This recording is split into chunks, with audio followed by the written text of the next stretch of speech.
Welcome to the Skip Bayless Show, brought to you by Underdog.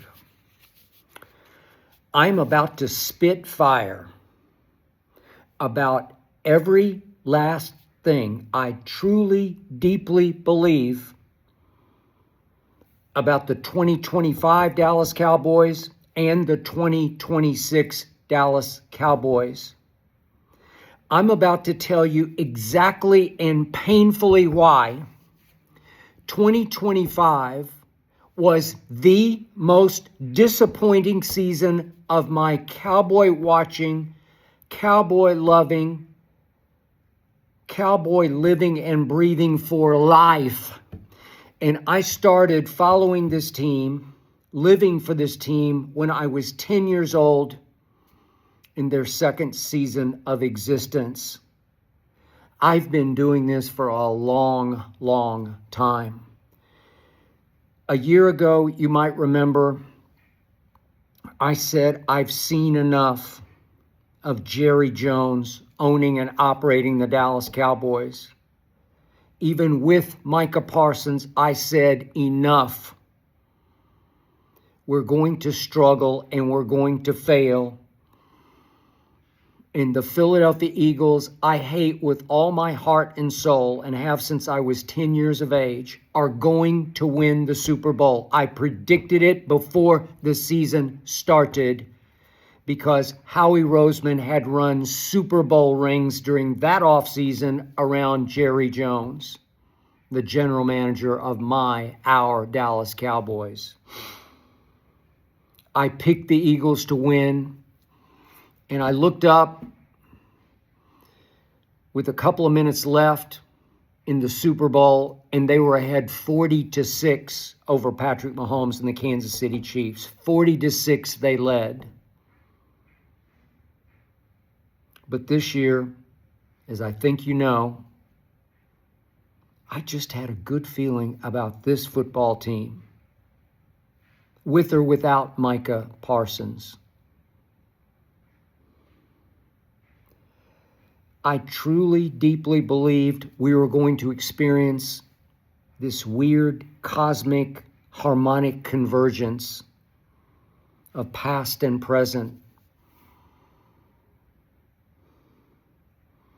I participated heavily in a documentary on Netflix that dropped in August. I hope you saw it. It was great, even if I do say so myself. It was called The Gambler and His Cowboys, Jerry Jones, the 1990s Cowboys dynasty. It was riveting from beginning to end, most of which I already knew because I'd written 3 books about those Dallas Cowboys.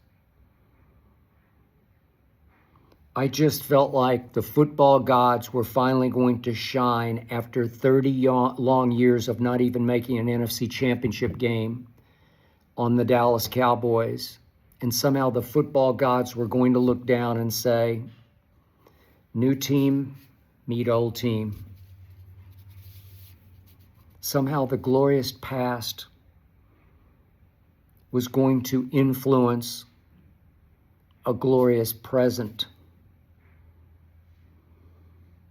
Somehow that documentary was going to inspire this year's team to finally break back through and do what that team did 3 times in the 1990s. Should have been 5 in a row. Don't get me started.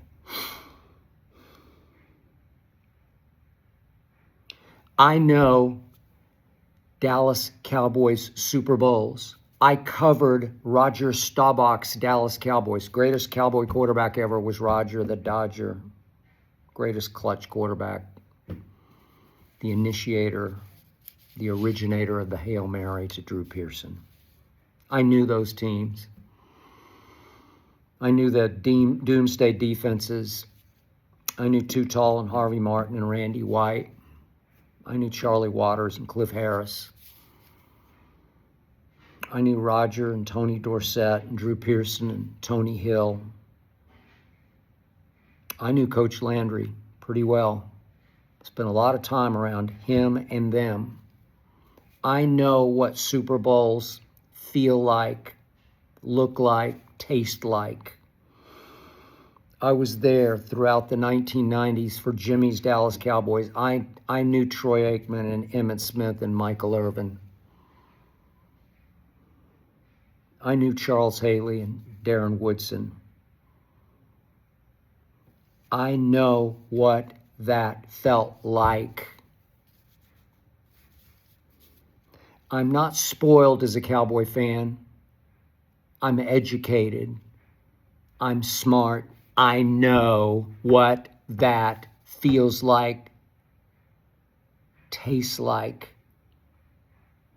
is. I know what that is. And I just had a feeling this was going to be the year after 30 years in solitary confinement. I looked at this schedule and I said, by NFL standards, it's easy. By NFL standards, it's easy. Even as it turned out, I was correct.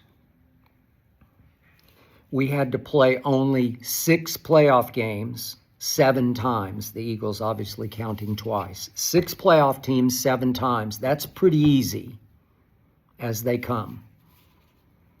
We got to play the Las Vegas Raiders, who now have the first pick in the draft, and we got to play the New York Jets, who now have the second pick in the draft, and we got to play the Arizona Cardinals, unfortunately, who now have the third pick in the draft and who just fired their coach. We got to play all 3 of those teams.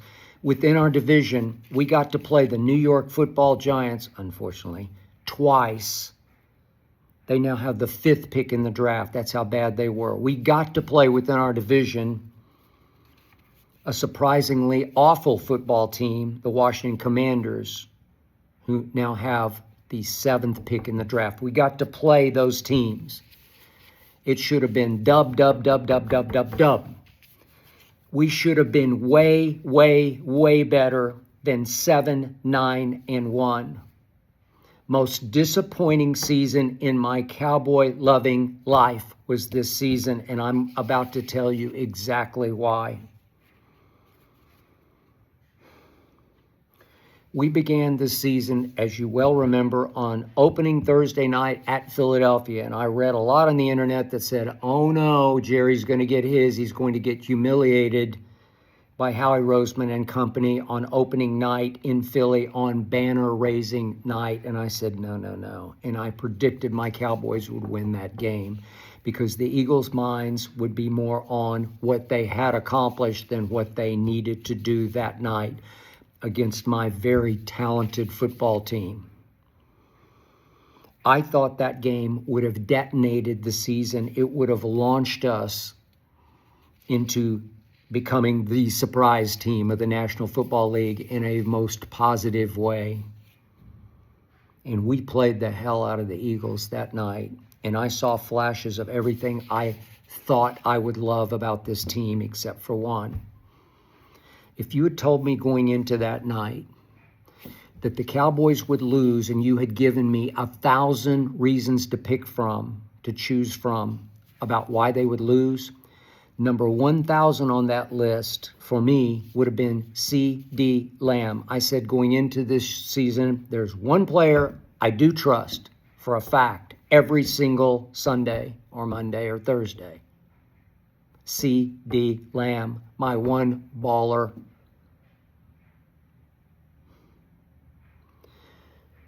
We would have beaten the Philadelphia Eagles if C.D. Lamb hadn't dropped 4 passes, including 2 in the fourth quarter, 2 deep balls in the fourth quarter.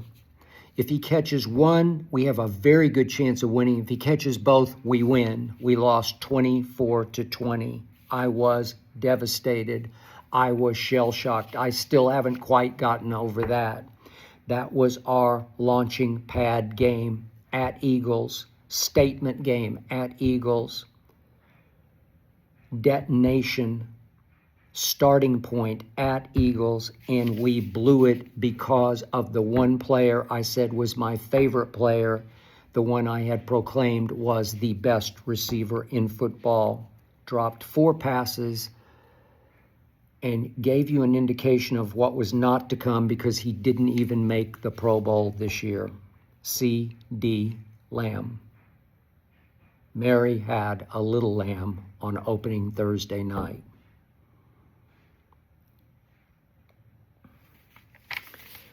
So we come home and we play those New York Football Giants featuring Russell Wilson, or what was left of Russ, at quarterback, soon to lose his job.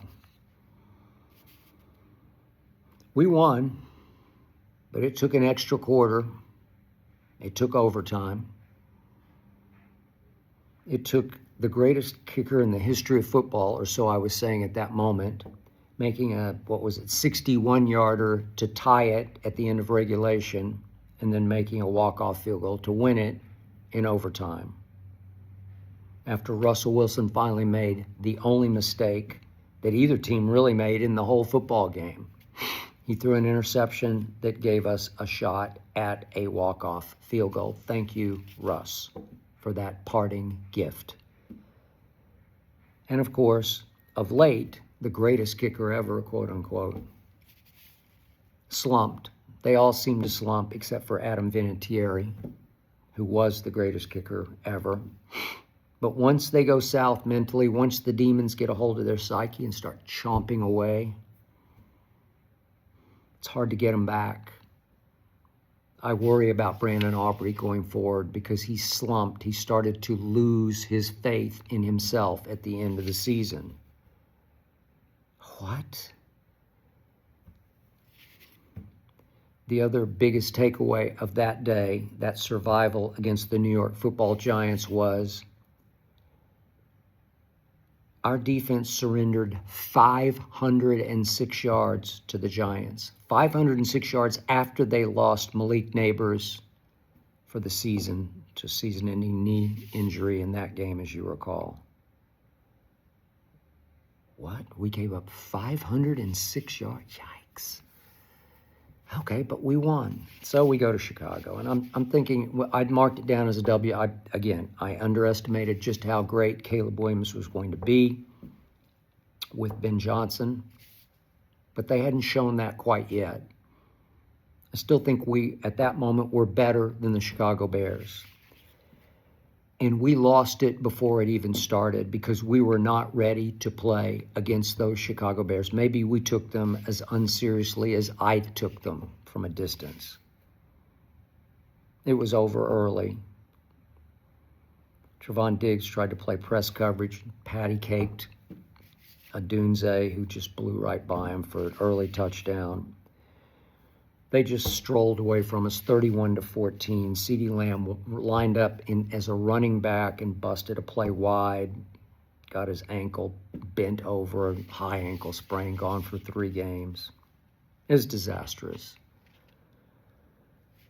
Trevon Diggs started making waves that day after that game. He had already quit on the team through the offseason because he wouldn't rehab in Dallas, and they fined him $500,000. And then he rebelled, mutinied against Matt Eberflus, the coordinator. I'll get to him momentarily. No more.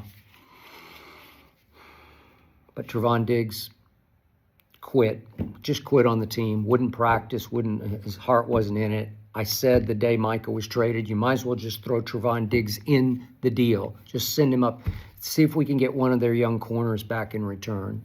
They obviously couldn't fit that much money under their cap because they were going to have to pay Micah the most money of any non-quarterback in NFL history. Good luck with that, Green Bay Packers. But Diggs, Micah joined at the hip, blood brothers. And once Micah was traded, Trevon never got over it. No heart for playing for not only Eberflus, but for the Dallas Cowboys. He quit on this team. And it was part and parcel microcosmic of what was about to happen on the interior of this team. It was flawed to the core. No leadership from either locker room player leaders or the new head coach. I'll get to him in a moment. So we did play Micah's Packers at Jerry World on a Sunday night. And we did rise up because we need external motivation. We need the potential for humiliation to motivate the team, because the head coach can't. Even the new one can't. The old one couldn't. The new one can't. Dak can't. Dak's not a natural-born leader. We didn't have Quinnen Williams yet. We didn't have any natural-born leaders in the locker room. But the team rose up and said, "Oh my God, we gotta play our asses off. Micah's coming in to embarrass us in our house." And we scored 40 on Micah Parsons' defense. Did my heart much good. They scored 40 on us. It went overtime. Overtime ran out. 40 all. And I considered that a win because we scored 40 on Micah Parsons' defense. He did not wreck the game. 40-40 W for the Dallas Cowboys. Thank you very much. But we still gave up 40. That's when I knew Eberflus had to go. I started calling him on Arena Gridiron Eber fraud. I never figured out how he got the job in the first place. For 9 years, he was on Jason Garrett's staff as a nobody linebacker coach. But Jerry liked him because he speaks good owner. He can talk football. He's a good guy, Matt Eberflus. He can talk to white owners, white general managers. Jerry is both. He can talk ball and be very convincing, very likable guy. Oh, okay. Nice to have around. So he goes to Indy, and he's the coordinator there for 4 years, defensive coordinator at Indy. They don't win one division championship. They don't win one playoff game. No, not one. But somehow that qualified him to become the head coach of the Chicago Bears. He was there for parts of 3 years, and it was a disaster, as you know. Look at the Bears now without him. And somehow, some way, some why, Jerry hired him to be the defensive coordinator. Now we're looking for our fourth in 4 years. But he should have been gone quickly, at least by the bye week in early November. Bye-bye Eber fraud. At least by then, to try to jumpstart, restart the team. Let David Overstreet, the DB's coach, take over. Somebody, let me take over. I proposed on Arena Gridiron, let Aqib Talib coach the defense. He would be really good. Trust me. He has got it. He's got it. They would have listened to him. They would have responded to him. They wouldn't have mutinied over zone coverage versus man coverage, led by the locker room lawyer and rabble-rouser that was Trevon Diggs, who was finally unceremoniously cut a week before the season ended just because he wouldn't follow any rules, regulations, late. They told him, you can't stay in the Washington area for Christmas. You have to fly back with the team. We got scheduled duties the next day. We got to come in. We got to get checked on. We got all your rehab to go through. Nope. He missed the team plane home, and that was it. Eberflus should have been gone much sooner. The firing of Eberflus. What took you so long, Jerry? Your pride because you hired him? You were stupid enough to hire him, to get sucked in? It was simply the most unsurprising firing in the history of the National Football League, and it took 2 days to do it after the regular season finale at Giants. Took 2 days. I don't know why. Pride goeth before the fall. I knew after the Green Bay game, it just wasn't going to work. We were on our way to allowing the most points per game in the National Football League, something the Dallas Cowboys have never done in their existence. The most points allowed, we did that. A feat we'd never accomplished or fallen into in these many years dating back to 1960. Never before. I knew the doomsday defense. I knew it. I covered it. I was inside of it.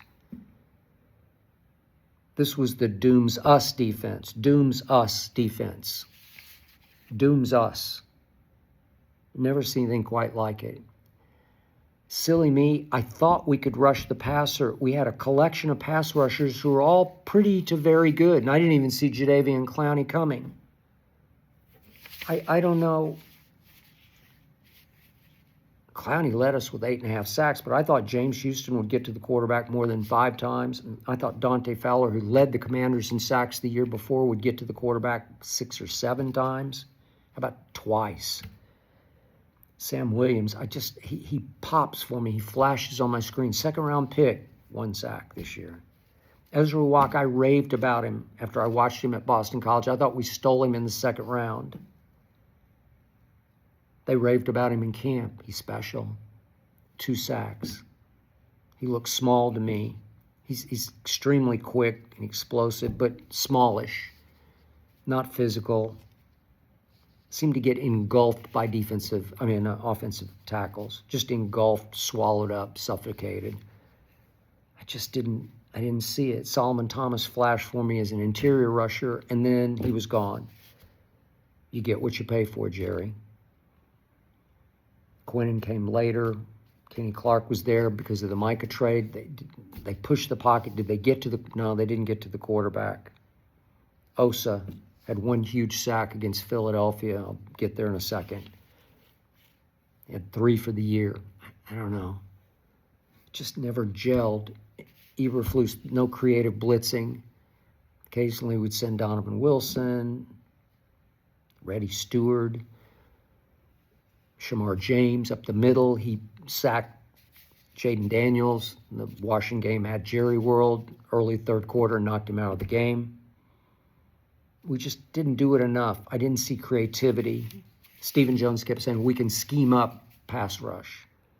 Yeah, you can. If you got some quality, you got some athletes here. I don't know. Just never fired.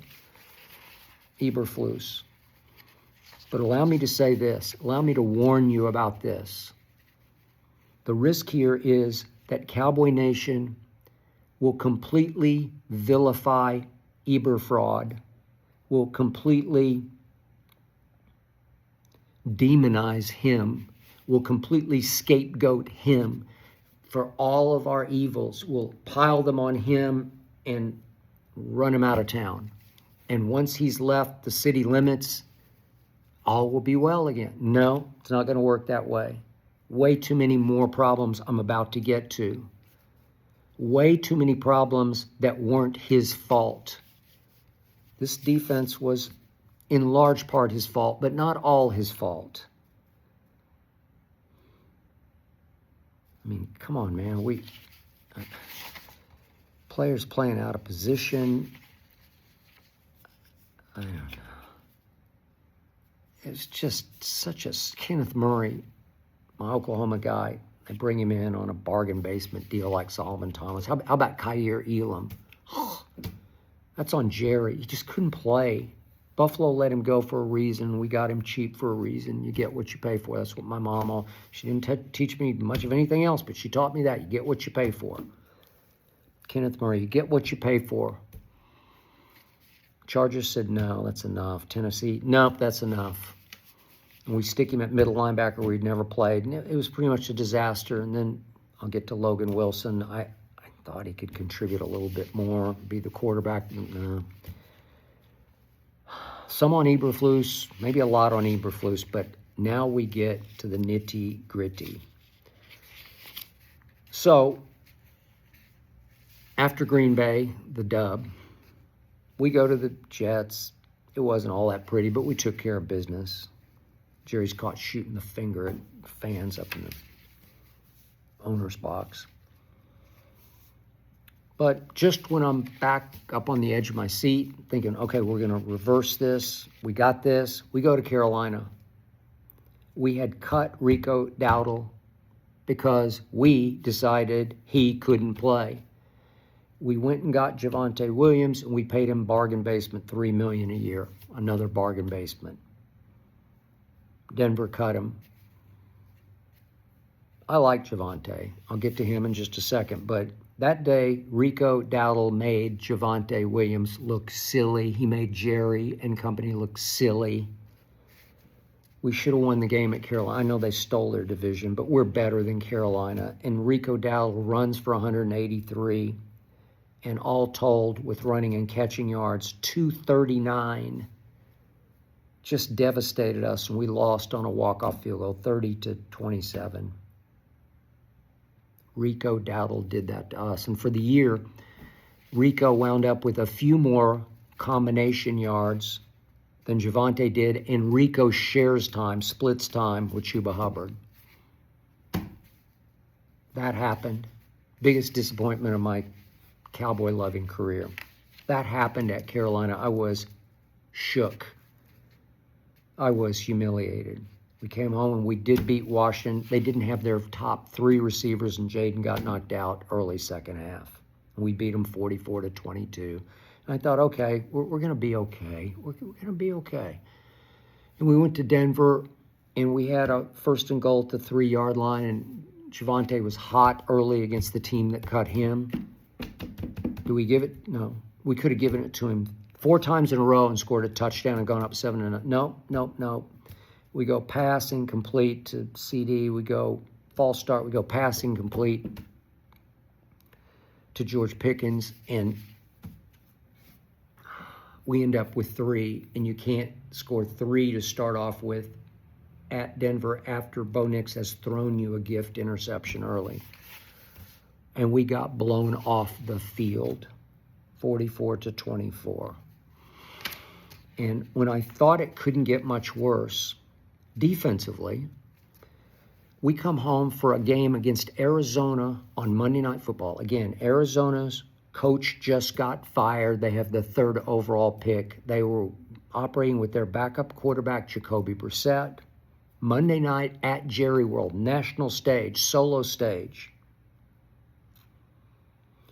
And my Cowboy offense featuring Dak Prescott, who was healthy for the entire season, my Cowboy offense scored 10 points against the Arizona Cardinals, 3rd pick in the draft. We scored 10 on Monday Night Football. What? Inexcusable. Unconscionable. Dare I say blasphemous on Monday Night Football? Somewhere Roger and Troy were quaking, shaking heads in disbelief. We scored 10 points. We blocked a punt for 7 more, recovering the end zone by Marshawn Kneeland, soon to take his own life. What a night. We lost 27-17, and then we soon lost Marshawn Kneeland. But when all seemed lost, maybe there was a small silver lining. Trade deadline came, and Jerry went out and spent one of our Micah draft picks on Quinnen Williams. I thought, wow, stunner. That's exactly what we needed. Thank you, Jerry. And wait, you added Logan Wilson, who was a key contributor to a Super Bowl defense in Cincinnati, had fallen out of favor. But still, for us, yeah, love it. Brains of the operation. He can call defenses. Still play at a pretty high level. I thought, okay, I like this. Inspired by the tragic passing of a teammate. Okay, that feels pretty good to at least try to salvage some positivity out of this unspeakably tragic event. Let's dedicate the season to him. Let's live for 94. Okay, I like it.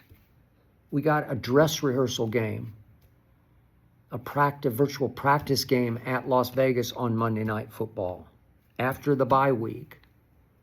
It would have helped to have fired Eberflus, but no, we're going forward. And we fumbled and stumbled to start, but we took care of business and we won. And I thought, okay, here we go. We got 2 games in 4 days against the 2 Super Bowl teams from last year. Start with the Eagles. Should have beaten them at Philly. Well, we get blown off the field in the first quarter and we're behind 21-0. Eberflus. And then the skies opened. It's like the roof opened and God smiled down on what used to be his Dallas Cowboys back in the old Texas Stadium days with the hole in the roof so that he could watch his team. And we roared back, albeit against an Eagles team that tended to take its foot off the gas, as we saw again and again. We saw it in the opener, second half. They scored only 3 against us in the second half. Remember at Tampa?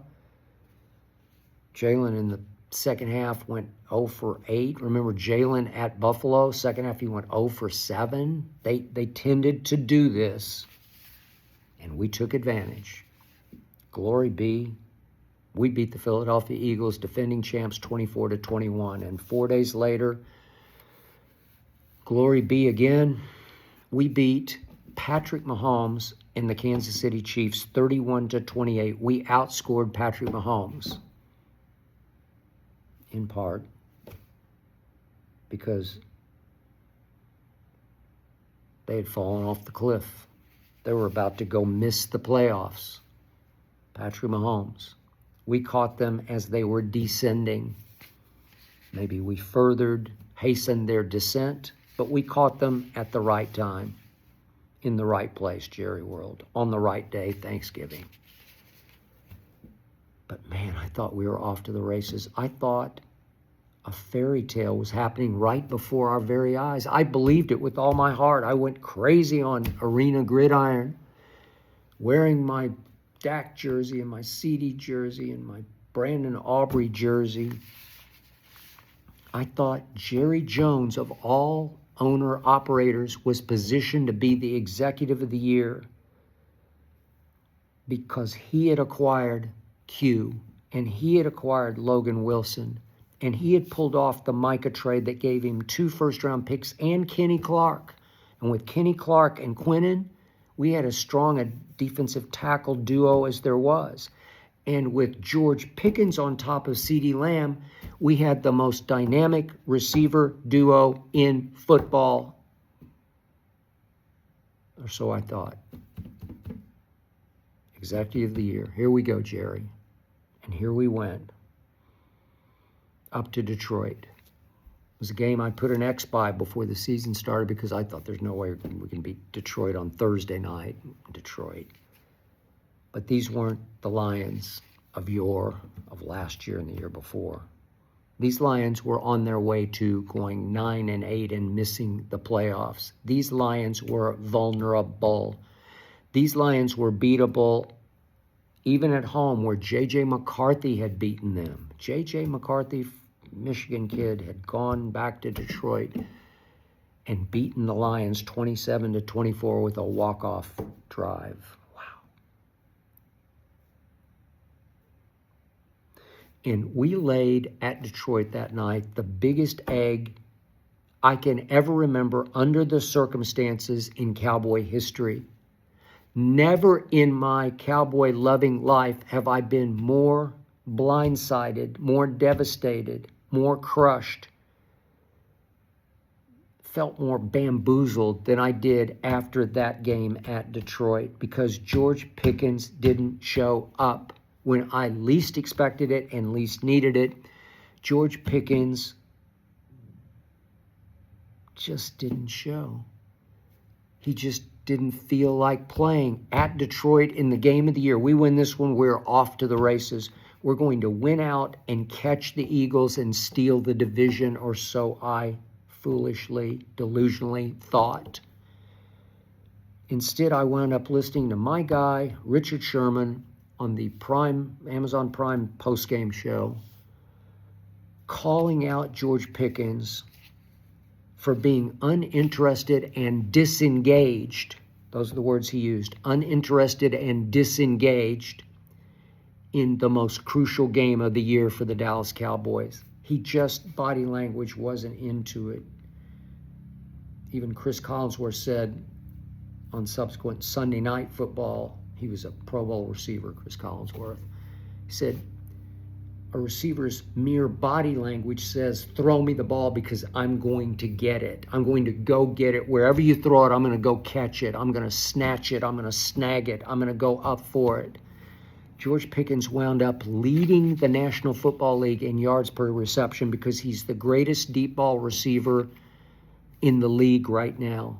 He is the best. When we stole him for, what was it, a 3 and a 5, I said, this will change life in Dallas. And it did until the most crucial game of the year. Mike Tomlin got rid of George Pickens because, as he, between the lines, said, more trouble than worth. Needs to grow up, has not grown up, and left unsaid was, will not grow up.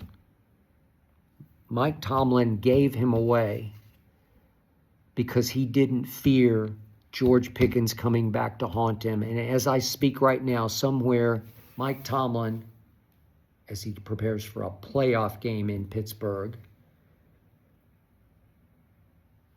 is shaking his head saying, I told you so. I told you so. I told you so. You did. And we did not listen because we are desperate. Now George Pickens has positioned himself to become the highest paid receiver in pro football. And he did that to us on that night. And I sat back and said, well, we can't just let him walk. And I'm afraid if we franchise tag him for $28 million a year, he'll pout and fret and stew and stay in his feelings. But if you give him 4 years and whatever it takes, $40 million a year, you make him the highest paid receiver. I'm sorry, now it's clear to me, crystal clear, clear as broken glass to me, that you're going to have to accept that there are going to be 2 or 3 times a year where he just, for whatever reason, doesn't show up. Maybe sometimes literally late to meetings. He was constantly late to meetings. He did miss the team bus to the Monday night game in Vegas. He got disciplined. He didn't play the first, whatever it was, series or 2. You're just going to have to put up with it because that's who he is and will always be. We are now stuck with that. But it's fun to watch, right? The world will tune in. George Pickens didn't show up in Detroit, and we ended up losing 44-30. The defense never showed up. We did cut it at one point to 30-27 early third quarter. They completely busted and let Flournoy, who turned into a pretty good third option receiver, just let him walk in for a touchdown. That cut it to 30-27. But we weren't ready to play. We weren't ready to play, and we let them return the kickoff right after that to the 41, and 5 plays later it was 37-27, and on the way to 44-30, and basically the season ended that night. The Lions went 4 or 5 in the red zone. Didn't look like Amon-Ra St. Brown would play in that game, but he did suck it up and play on a badly sprained ankle. They threw it to him on the first play of the game, and he caught it and ran with it like there was no tomorrow. He's got guts. He's got winner's intangibles. He's a little warrior. We don't have that on our team. We don't have winner's intangibles. But we still had a slim playoff chance. We come home, play Minnesota, J.J. McCarthy. Back at quarterback for Minnesota, coming off injury, throws for 250, lights us up, did whatever he felt like doing. But more importantly, our offense did not show up. We weren't ready to play this game either. We went 2 of 12 on third down because defensive coordinator Brian Flores of the Minnesota Vikings would line 8 men up at the line of scrimmage on third down and say, pick your poison. We're singling CD and pick outside. We're singling. You can have either one if you can get the ball away before we get to you. Because a bunch of guys are coming. You have to pick your poison. Who's coming? Try to figure out door A, B, or C. Who's coming through? Somebody's going to come and get you, Dak. We couldn't beat it. Schottenheimer couldn't beat it. Dak Prescott couldn't beat it. 34-26. It was just devastating. Then we played the Chargers at home. We had like a 1% chance left. Chargers at home. Justin Herbert had been sacked the most of any quarterback all season. We didn't get him one time. Not one time. He just does what he wants. It's we score only 17. We went to Washington, jumped ahead. Christmas Day game. There's nobody left playing for Washington to speak of. We jump up 21-3, but we can't stop them. Even their practice squad, we couldn't stop them. They cut it all the way back to 30-23.